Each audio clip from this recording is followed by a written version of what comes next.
Toopran national highway మీద, national highway 44 మీద తూప్రాన్ దగ్గర ఒక వెహికల్ ట్రక్, ఇది కార్లను తీసుకొని వెళ్తున్న ట్రక్ నాగ్పూర్ నుంచి కాకినాడ వెళ్తున్న వెహికల్ ఇక్కడ ఫైర్ యాక్సిడెంట్ కి లోన్ అయ్యింది.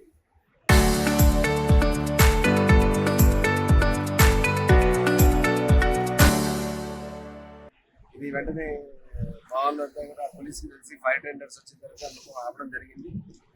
అయితే కారణాలు ఏంటి అని తెలుసుకుంటే, బాగా విపరీతమైన ఎండలు ఉండడం వల్ల ఈ వైరింగ్ ఏదైతే ఉందో, ఎలక్ట్రికల్ వైరింగ్, ఇంజన్ దగ్గర ఉన్న వైరింగ్, అది ఇన్సులేషన్ తర్వాత ఏదైతే ఉందో ఆ వైర్ కరిగిపోయి, తర్వాత ఆ జాయింట్స్ కరిగిపోయి అక్కడ స్పార్క్ వచ్చేసి ప్రమాదం జరగడానికి అవకాశం ఉన్నది అని చెప్పేసి ఫైర్ డిపార్ట్మెంట్ మిగతా వాళ్ళందరితో మాట్లాడితే ఇది తెలుస్తుంది.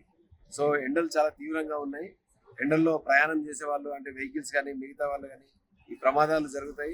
కాబట్టి మీరు కొద్దిగా అంటే లాంగ్ డిస్టెన్స్ వెళ్ళే వాళ్ళు, ఎందుకంటే లాంగ్ డిస్టెన్స్ వెళ్తున్నప్పుడు ఏంటంటే ఇది ఎక్కువ వెహికల్లో హీట్ జనరేట్ అయ్యి, ఆల్రెడీ ఇంజన్లో ఉన్న హీటు దానికి తోడు బయట నుంచి ఎన్విరాన్మెంట్లో ఉన్న హీట్ జనరేట్ అయ్యి ఈ ప్రమాదాలు జరగడానికి ఎక్కువ ఆస్కారం ఉంది. కాబట్టి కొద్దిగా చల్లబడిన తర్వాత ఎక్కువ ప్రయాణాలు పెట్టుకుంటే బాగుంటుందని చెప్పేసి అందరూ కూడా పోలీస్ శాఖ